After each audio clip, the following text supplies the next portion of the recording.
Welcome back, everyone. So in this lesson, we're going to do vector applications. I know before we talked about writing vectors in component form. We talked about finding equilibrium vectors. Then we also talked about writing the vector magnitudes and directions.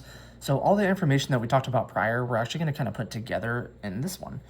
So to start off, so we want to find the magnitude and direction of a resultant vector if vector v is going to be 43 newtons at 75 degrees and vector u is going to be 67 newtons at 40 degrees. Now, just to kind of give you an idea of what we're working with, I'm going to draw a picture for this one. So I'm actually going to start over here. So I'm going to draw my little diagram. Hopefully this goes well. So both my angles are going to be in quadrant 1, so I'm going to draw kind of a decent size Cartesian grid in quadrant 1. So I'm going to draw my first vector, vector u, 43 newtons at 75 degrees. So that's going to put us towards 90 degrees, which is going to be close to the y-axis. So I'm just going to draw it about that length. So that's going to put us here, and I'm going to label it with vector v, and then give the magnitude, which is 43 newtons. And then I also know that the angle formed with the x-axis and this vector is going to be 75 degrees. So now the next thing I want to do is I want to draw vector u. So vector u is going to be 67 newtons in the direction of 40 degrees. So 40 degrees is going to be about right here, so this is 40 degrees, and then this is going to be vector u, and then whoops, I forgot my magnitude, which is going to be 67 newtons. There we go.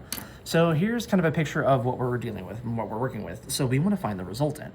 Now the resultant of these vectors is going to be if I add these vectors together.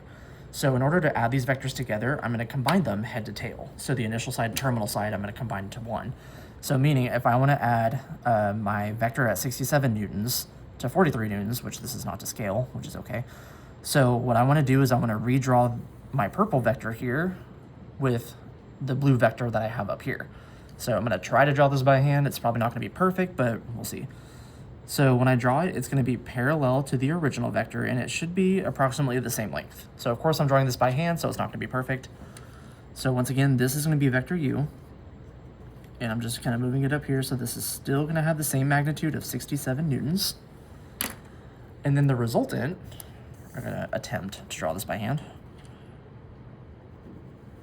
is going to be the initial side of the starting vector to the terminal side of the second vector. So what I have here in red is going to be the resultant. So it works both ways. I could add both vectors together. The order doesn't matter. So here I did the blue vector first, then the purple vector. But let's say I start with the purple vector. If I want to then add the blue vector, I should get the same exact figure. I should get the same resultant. It's going to put me in the same exact place. So even if I were to add vector v after vector u, I still will get the same thing. So I'm going to make this 43 newtons. So whenever you draw your vectors and you draw your resultant on both sides, the result typically is going to be some sort of parallelogram. So some cases you'll have like maybe a rhombus or a rectangle of some sort, but usually it's going to be some sort of parallelogram like this. So that's just to kind of give you a visual. So I'm going to kind of keep this off to the side. I am going to reference it as I go through this problem. So what we're going to do is I'm actually going to do this on a separate piece so I don't have to worry about space. So first thing I'm going to want to do is actually write these vectors in component form. Now I want to focus on the individual vectors first. So the individual vector that I'm going to do first is going to be vector v. So vector v, I want to write in component form, which is going to be with what I call the parentheses. So they're not parentheses, but they're not inequality signs. They look like inequality signs, but they act kind of like parentheses. So I kind of picture Mike Tyson trying to say parentheses, so I just say parentheses. So not parentheses, but we use parentheses. So in this case, with vector v, your component form is going to be the magnitude of that vector times cosine of the direction, and then the magnitude of the direction times sine, or magnitude of the vector times the sine of the direction. So we're going to have our x component and then our y component listed respectively. So I'm going to take my magnitude, which is going to be 43 newtons. And then I'm going to multiply times cosine of the direction, which is going to be 75 degrees. So then we're going to also have 43 sine of 75 degrees. So this would be component form of just vector v. Now I want to do the same thing, but for vector u, and I want to write it in component form. So with vector u, so we still want x comma y in the parentheses. So I'm not going to write the component form like I did in the first line, but we're going to follow the same schematics. So with vector u, I want the magnitude of 67 newtons times cosine of the direction, which is going to go in the direction of 40 degrees. That's your x component, and then I want the same idea, but for the y component. So 67 sine of 40 degrees. So our two vectors right here are what we care about the most. Once we get here, now we can find the resultant. So the resultant, as I did on the graph, is going to be the summation of both of these vectors. So I want to find, nope, not the magnitude just yet. So I'm going to do vector v plus vector u. I'm just going to add them together. So that's going to be the x components added together and then the y components added together.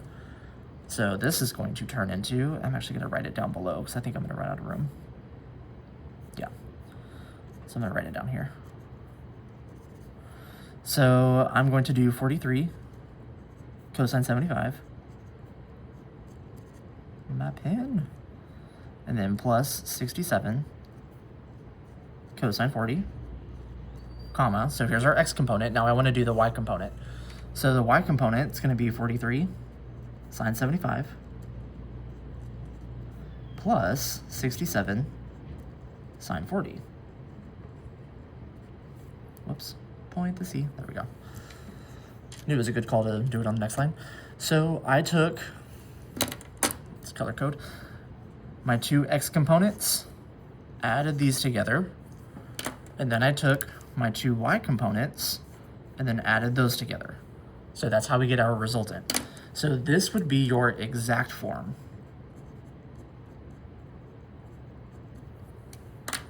So the next part is actually finding out the approximate form. So we're going to get the decimal expansions.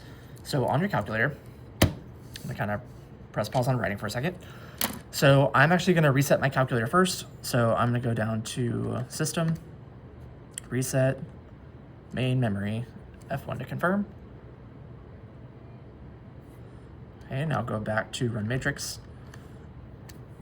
So if you look on your calculators, what you'll hopefully notice is when you reset your calculator, it's going to default to radian mode. But in terms of these problems here, if you look back at the initial problem, we gave you the values in terms of degrees. So we have 75 degrees and we have 40 degrees. So I need to change my calculator to the correct mode. So in order to do that, on the Casio, you're going to do Shift, Menu, and then this is going to take you to the Setup menu. And then we're going to go down to Angle, and then we want to put it in degree mode, so you're going to press F1. And now that it's in degree mode, I'm going to press Execute at the very bottom, which is like Enter. And now we are in degree mode. So I'm going to type in these values so I can get the decimal approximation.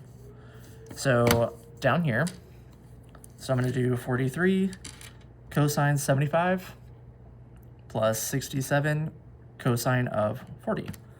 So that's going to give me my x component for approximate form, per se.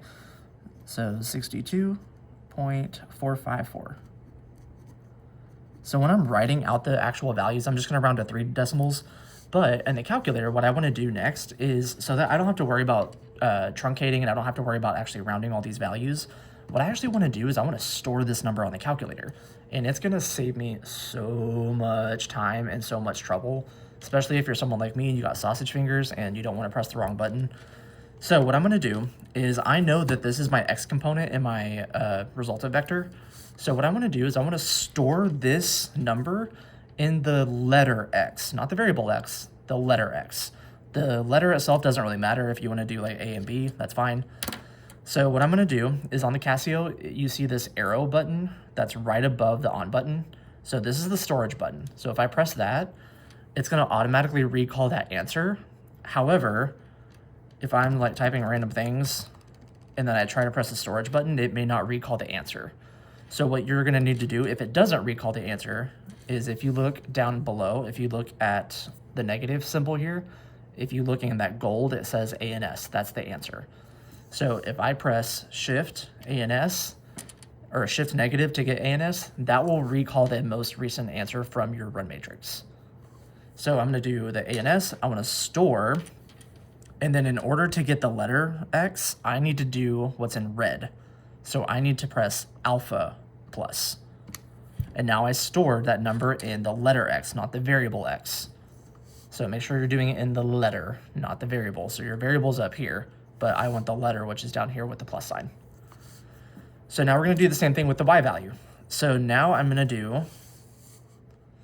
plug in over here what I have in purple. So this is gonna be 43 sine 75 plus 67 sine of 40. And then that's gonna give me a Y value. Yes, sorry, making sure I got it right. So I'm getting a Y value of 84.602. So over here, I'm going to rewrite it as 84.602. So I forgot my 2. Point to C. So this right here, what I just wrote, this is what we call the approximate form. So on any assessment, we could ask for either one of these. So we could ask for the exact or the approximate. It also depends on if the assessment we're giving is going to be a calculator or a non-calculator. So just keep that in mind. So now I want to do the same thing I did for the X value, but now I want to do it for the Y value. So now I'm going to store, and then I'm going to store it in Y. Whoops, alpha minus. There's the Y value. So once I get here, now I have the components of my resultant. Now I need to find the direction and the magnitude of my resultant. So I'm gonna go ahead and find the magnitude next.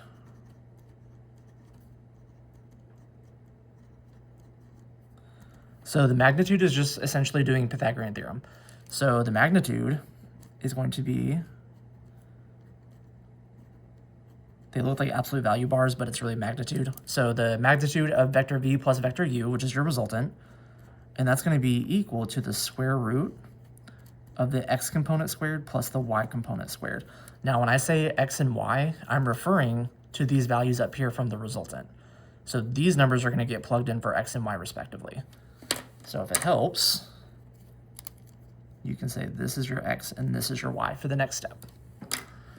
So that's also why I did the storage. That way over here, because I have the values stored in for x and y, I don't have to type these numbers in anymore. I can just recall the letters.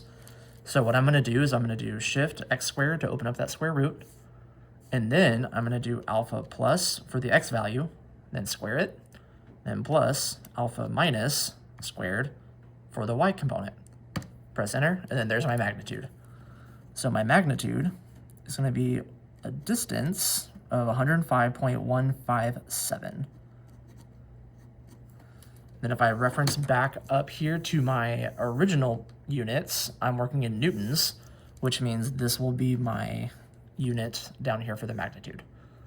So because we're talking about newtons, that also tells me that we're working with force.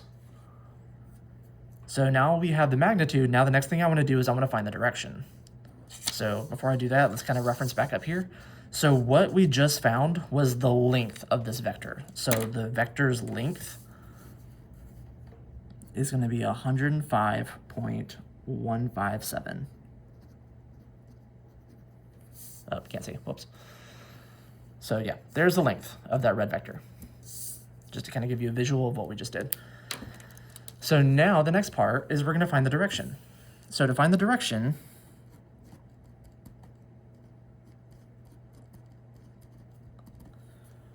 we're going to be using inverse tangent.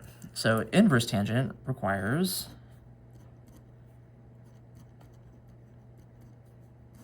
that we're going to do the opposite over the adjacent, which in these cases is going to refer to your y component over your x component.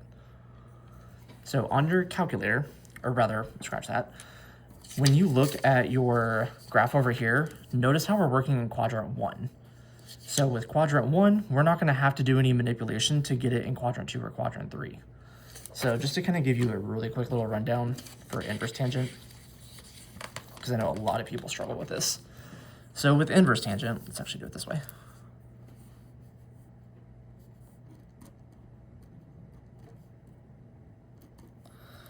So inverse tangent only exists in quadrant 1 and quadrant 4 because it only exists from negative pi over 2 to positive pi over 2. So my inverse tangent doesn't exist in quadrant 2 or in quadrant 3. So for example, if I'm getting a vector that's going to be in quadrant 2,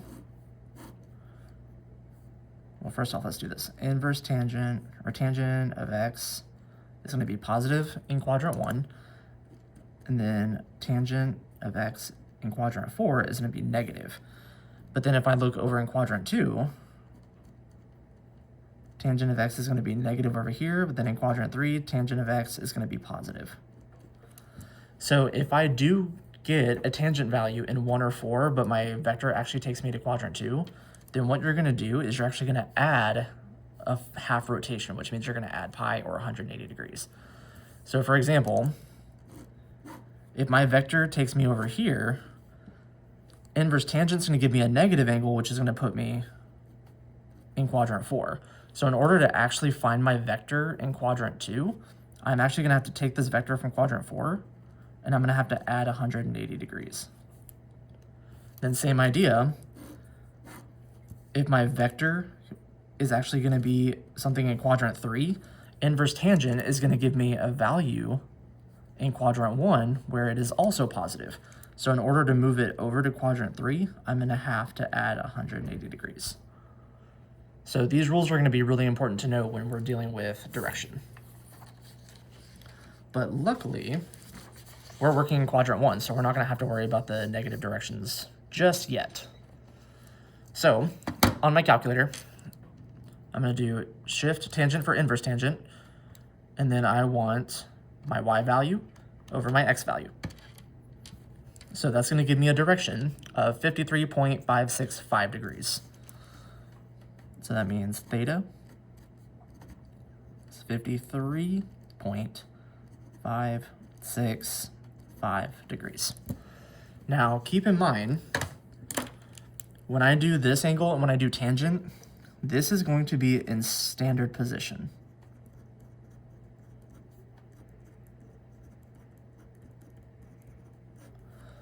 So depending on the direction, or if it's multiple choice for your response or whatever I'm specifically asking for, we may be required to do it in terms of, say, cardinal directions or even like a bearing, which means like I might need to do it like south of east or north of west or something like that. So I'm going to draw a little picture again. So as you can probably tell, vectors are very visual. So this is going to just describe the resultant. So I know the magnitude is going to be 105.157 newtons. And I know this angle that we just got here in standard position is going to be 53.565 degrees. So the 53.565 degrees, that's already in standard position, but I could also write it in terms of cardinal direction. So I could do 53.565 degrees north of east, or I could technically find this angle right here. So I could also find in terms of east of north. So if I want to find east of north, I'm going to work in just quadrant 1 right here, which is a total of 90 degrees, and I can do 90 minus 53 to find the other cardinal direction. So over here, I could do 90 minus that angle, so I'm just going to recall it, and then the other distance would be 36.435 degrees. So then I could also write it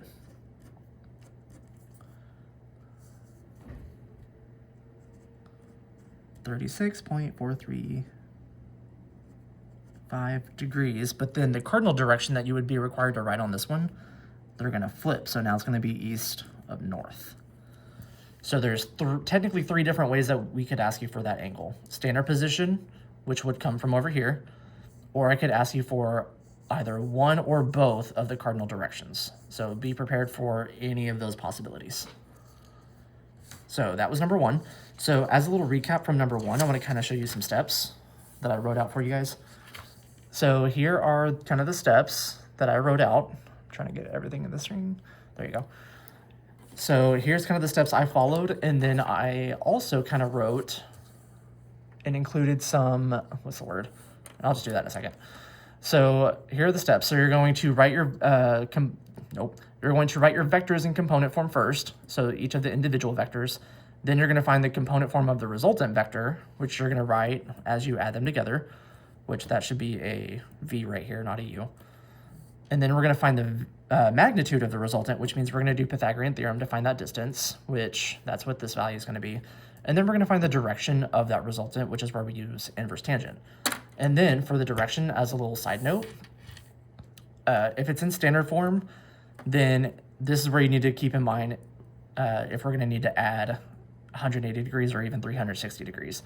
So if I'm in quadrant 4, it's going to give you a negative angle. So I would need to add 360 degrees to make it a positive angle in quadrant 4. And then kind of like what I did at the very end, I could also ask you for cardinal directions. So just keep that in mind. So now down here, now let's go to number 2. So an airplane flies due east, hope you can't see. So an airplane flies due east at 290 miles per hour while the wind blows due south at 40 miles per hour. You want to find the plane's resultant velocity and direction. So just to kind of give you a little visual, so airplane flies due east. If I say due east, that means they're going directly east. So I don't need to know like cardinal directions, I just know they're going smack dab right to the right. So my magnitude in this case would be the velocity, which is 290 miles per hour going due east. That's my magnitude, which is the speed. And then I want to know, or I want to add on the wind, where it's going 40 miles an hour due south. So I'm going to just add that on. So this would be 40 miles per hour due south. So this up here would be the plane. And then down here, of course, this would be the wind. And then what we want to find is going to be the resultant velocity, which means I'm going to triangulate and draw a triangle. So what I have here in red, this is going to be my resultant. Now, if I'm going due east and then due south, I also know that this would be a right triangle right here. So technically, we could even do some inverse trig just to figure out the other values, but in terms of vectors, we have to be very specific. So I'm going to first write out each of these individual vectors in terms of component form. So what I also know is if I'm going due east, I know that my angle here is going to be going directly to the right. So if I think about the unit circle, directly to the right due east is going to be towards 0 degrees. And then over here, if I'm going due south, 40 miles per hour going southbound, that tells me that my angle here, if I go directly down on the unit circle, we're going towards 270 degrees. So now I'm going to use these angles and the directions to write component form. So for vector, for my plane, which I'm going to say is vector P, so I'm going to do the magnitude, which is 290, then cosine of the direction, which is 0, so then 290 sine of 0. So cosine of 0, sine of 0, these values are on the unit circle, so I don't necessarily need a calculator yet. So cosine of 0 is going to give me 1. 1 times 290 is 290. And then sine of 0 is 0. 0 times 290 is going to give you 0. So here's your component form of the plane. Now I want to do component form of the wind. So component form of the wind, we're going to do the magnitude, which is 40. Then cosine of the angle, which is 270, or the direction rather, and then 40 times sine of 270. So once again, these values are on the unit circle, so I don't need a calculator for this part. So cosine of 270 is 0 times 40, which is still 0. And then sine of 270 is negative 1. Negative 1 times 40 would give me negative 40. So here are my component forms of the respective vectors. So now I want to find the resultant, which means I'm going to add them together. So my resultant which I'm just going to rewrite as vector p plus vector w. You don't actually have to write out resultant, magnitude, direction. You can just use the symbols.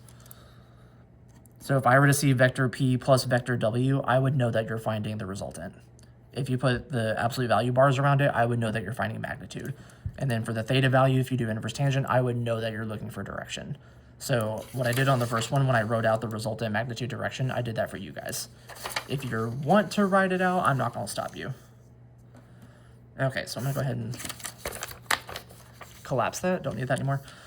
So go ahead and combine these vectors. So the x components, so we're going to have 290 plus 0, and then I'm going to have 0 plus negative 40. And don't forget your parentheses. So when I combine, so now we're going to have 290 comma negative 40. So this would describe the resultant vector up here in red. So I'm going to go a horizontal distance of 290 and then a vertical distance of 40 down. So now that I have the resultant vector, now I'm ready to actually find the magnitude. So the magnitude would be vector p plus vector w with the absolute value bars, which is the magnitude. And then this one doesn't have any crazy decimals or anything like that, so I'm not going to worry about doing storage on the calculator. I can just type these numbers in. So this would be the square root of 290 squared plus negative 40 squared. So I'm not even going to try to do that in my head. I'm going to get rid of all this. Whoops. There we go. So I want square root of 290 squared plus negative 40 squared, which don't even need the negative to be honest. So that's going to give me 10 root 857. That tells me not much. So I want the decimal value. So on the Casios, you can press this button right here that's above number 8, and it gives you the decimal expansion. So right here, my magnitude is 292.746. And then my units, if I refer back to the original problem, we are talking about miles per hour. So that would be my units here.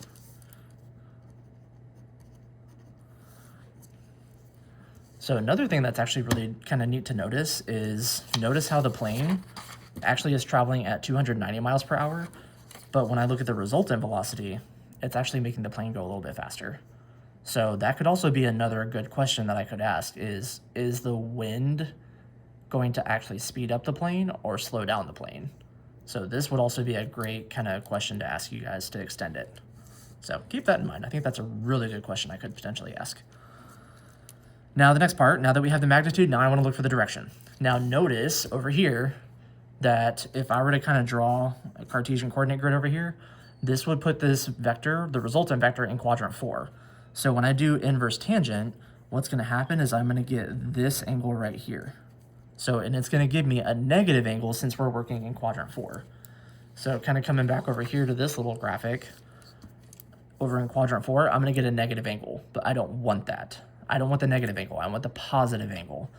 So because I want quadrant 4, it's going to give me a negative angle, which means over here in quadrant 4, I'm going to have to add 360 degrees to my angle so that I can get it in standard position. So let's go ahead and start this. So with the angle, so I want inverse tangent of my y value over my x value. So that's going to be a negative 40 over 290. So then on my calculator, so shift tangent, so negative 40 over 290. You don't have to worry about simplifying the actual fraction here. Just type it in. So this is what I was referring to. So we're going to get a negative angle. So negative 7.853 degrees. Whoops, there we go. So this doesn't really tell me much. It does tell me it's in quadrant 4, but I want it in standard position. So if I want it in standard position,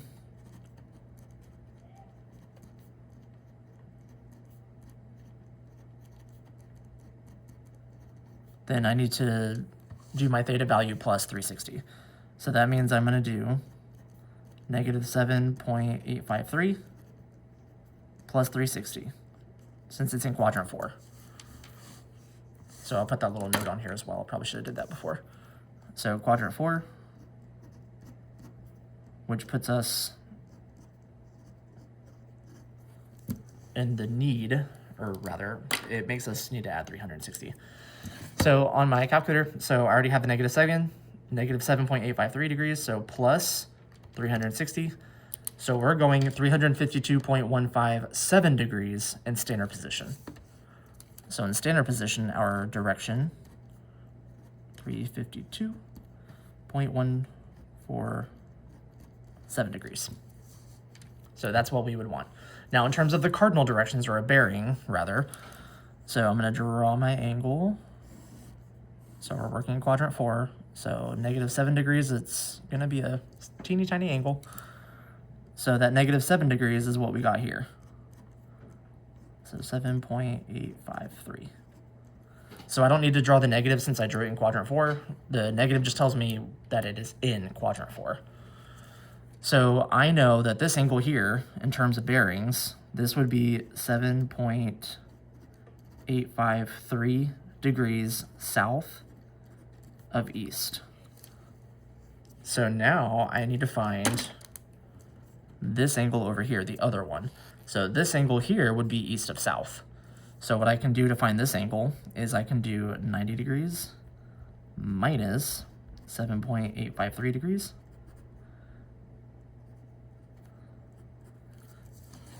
So 90 minus, whoop, I need that 7 up here, so I'm gonna have to retype it, 7.853. So then I'm looking at 82.147 degrees.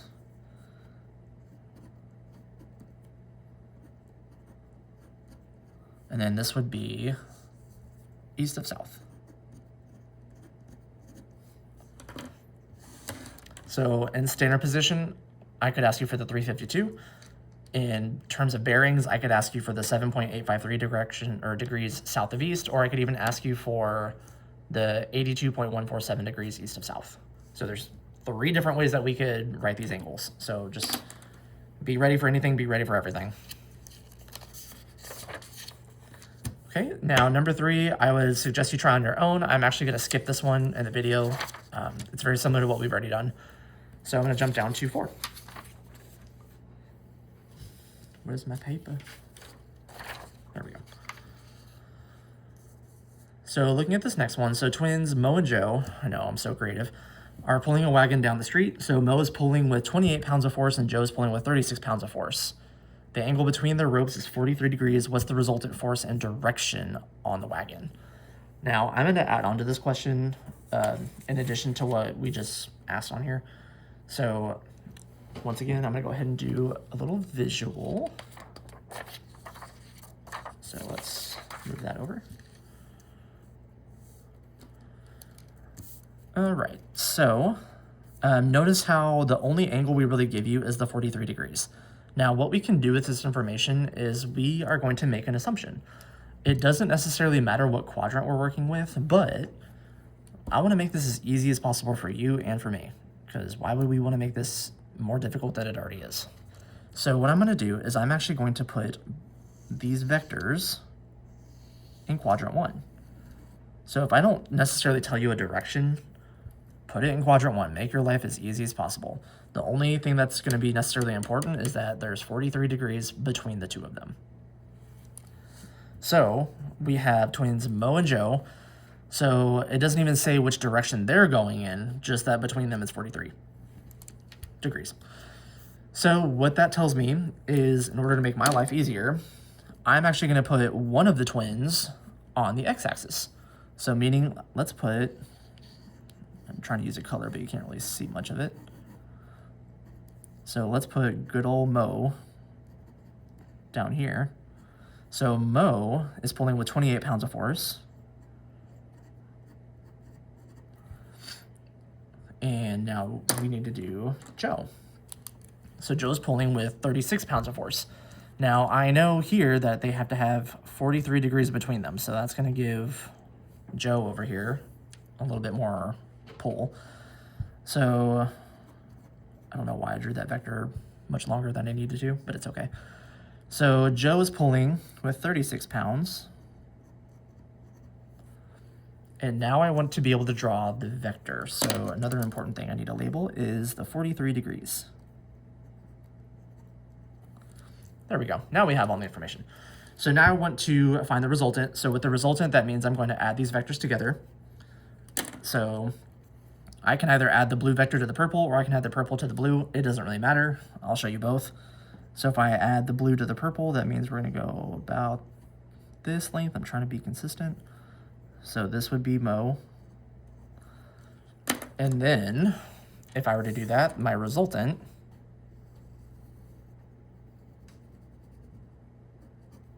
would be like this.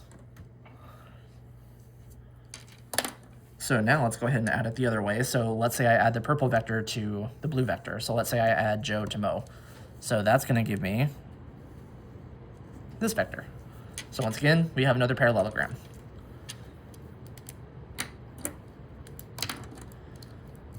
So I'm going to come back to this, but we're going to move it to the side for now. So I'm going to go ahead and find each of the individual vectors in component form. So if I look here, Mo is going directly right, which tells me that my angle here, if I'm going directly right, is going to be 0 degrees. And then Joe is pulling with a difference right here of 43 degrees. So for Mo, let's do the letter M for Mo. So his magnitude is going to be 28 pounds. And then the direction that Mo's going in is going to be 0.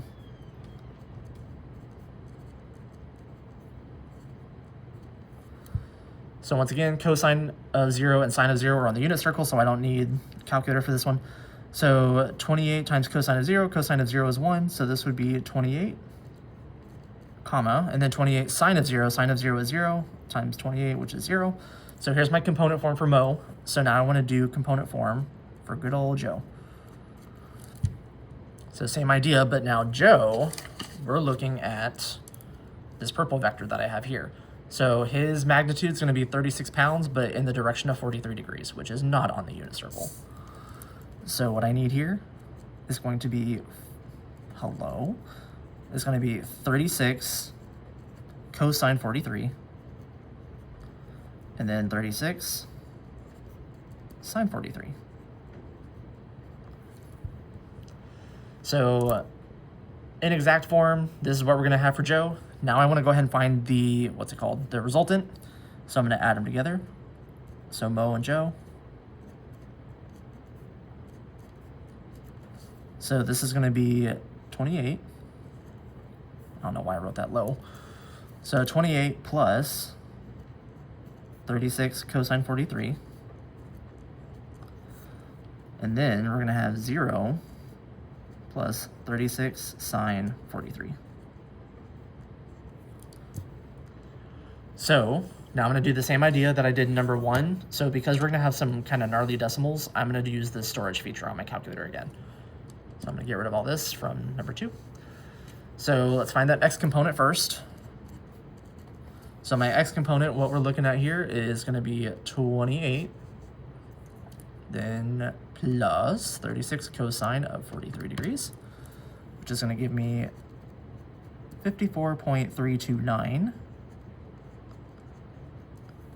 And then I'm going to go ahead and store this in my x value. And then I need to find the y value. So I'm going to do 36 sine 43. So we get 24.552.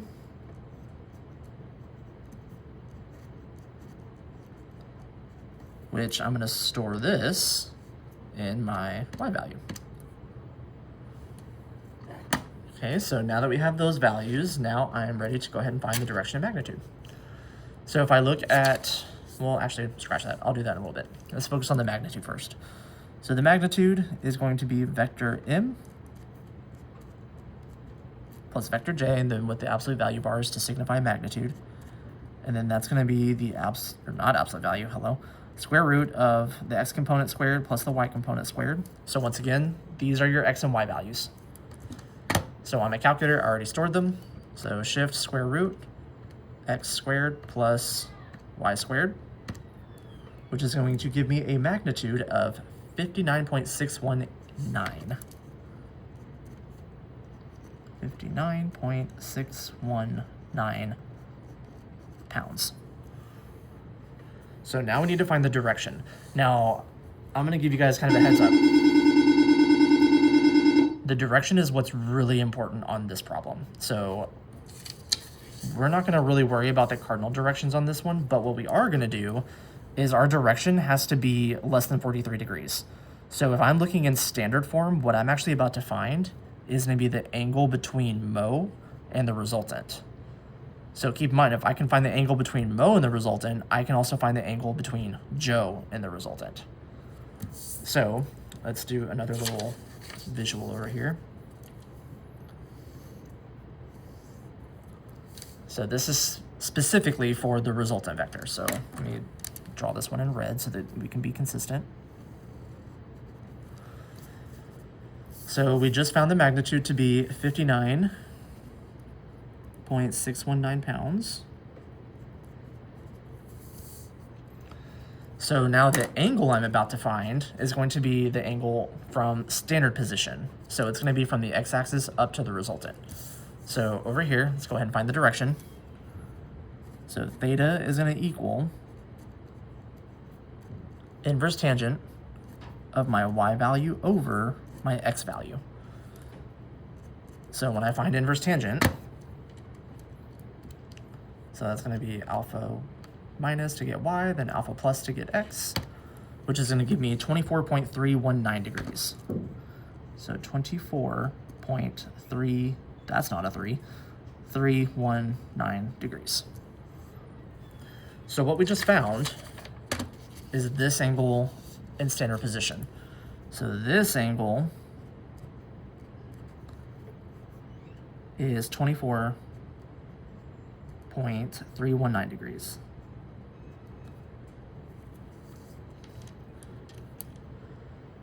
So the next angle that we're going to find is actually going to be slightly above the resultant. So notice how the total number of degrees here is actually going to be 43. That describes the entire angle between them. So over here, if I want to find the distance between, or not really the distance, if I want to find the angle between the resultant and Joe, I'm actually going to do 43 degrees minus this value. So let me write this information out first before I do all this mumbo jumbo. So what we just did is there is 24.319 degrees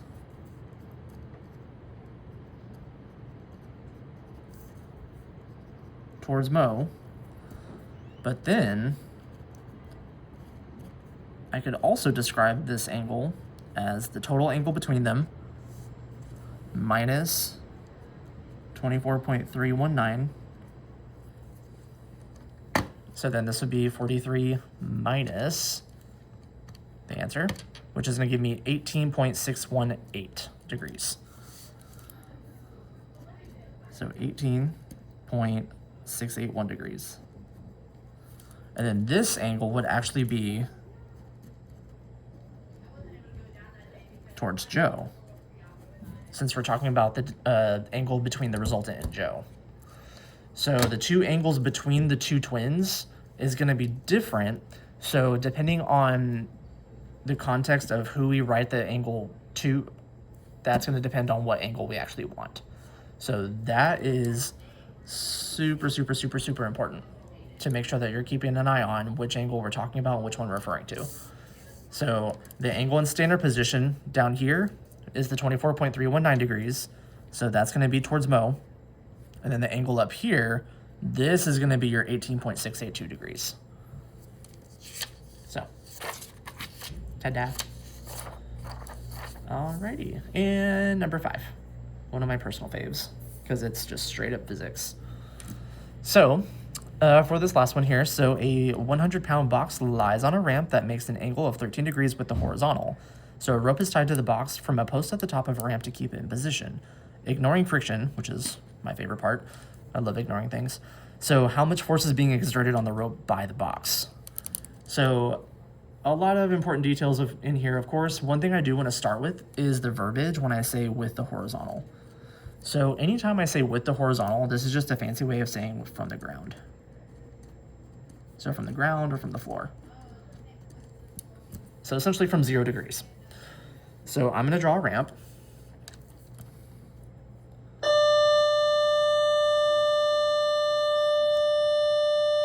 I swear those bells get longer and longer. So here's the bottom of your ramp that's gonna lie on the ground. And then the ramp is gonna go upwards, which I'm gonna exaggerate that angle a lot. So this angle right here from the ground is gonna be 13 degrees. And then we're gonna say that we have a 100-pound box that's laying on this ramp, or sitting on this ramp, laying, lying, whatever. So it's 100 pounds. And then what we wanna do is we wanna find the force. Oop, I did change this, hold on. So ignoring friction, how much force is being exerted on the ramp and down the ramp.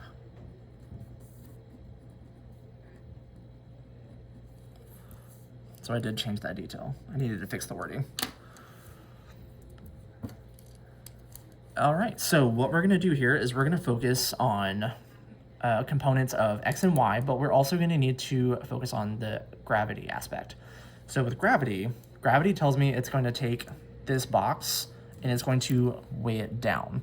So I'm gonna go straight down. So I'm gonna exaggerate some of these lines a little bit just so I can draw it a little bit bigger.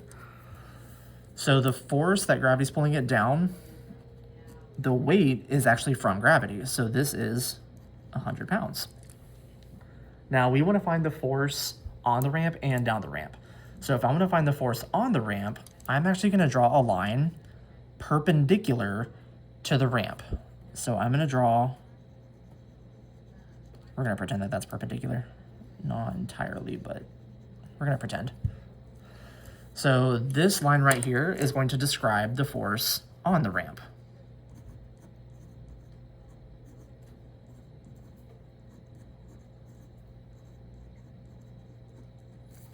And I'm going to make a note that it is perpendicular.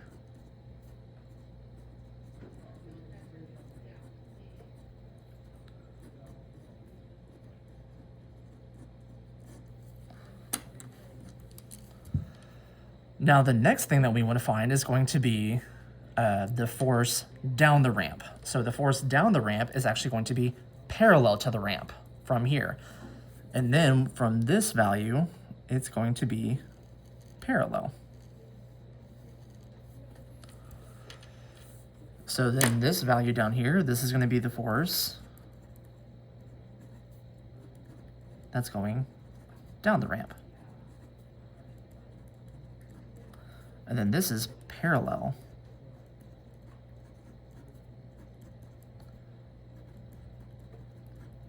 to the ramp itself.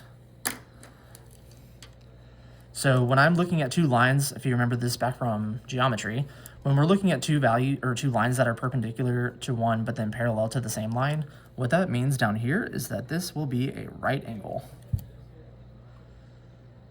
So now for the next part, what's going to happen is I now have this right triangle that I want to work with. Now I want to find my segment. I want to find the magnitude of the force on the ramp, which I'm going to say is letter A. And then I want to find the force down the ramp, which I'm going to say is letter B. Now it doesn't actually matter which letters or symbols or whatever you use, just label it. Now the last thing that we need is we want to find those two sides, which means we need an angle in this right triangle. So what I'm actually going to do is I'm going to take the angle from the ramp that it forms, and I'm going to make this a similar triangle. So if you look here, we have the triangle from the ramp and the ground, and if I draw this last line here, but then I also have another triangle here when I draw the forces. So what I'm going to do is this 13 degrees is actually going to come right up here, and that's going to be your angle formed from gravity and from the force on the ramp. So now what I'm going to do is I'm going to just kind of redraw this triangle just to kind of give you an idea of what we're working with. Whoops, that's fine. So I'm taking this triangle over here and I'm just going to kind of maneuver it over here. So I know this will be a right angle. I want to find A, which is the force on the ramp. Then I want to find B, which is the force down the ramp. And I know the hypotenuse here is going to be 100 pounds.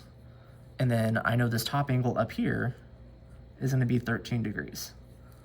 So in order to evaluate sides A and B, we're just going to do trig. So we're going to do essentially SOHCAHTOA.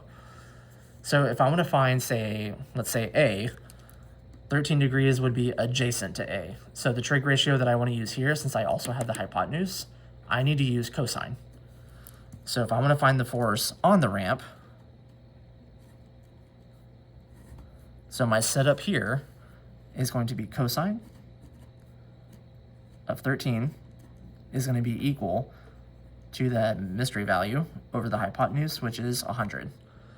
So to find the force on the ramp, I'm going to multiply both sides by 100, which means I'm going to have an A value of 100 cosine of 13 degrees.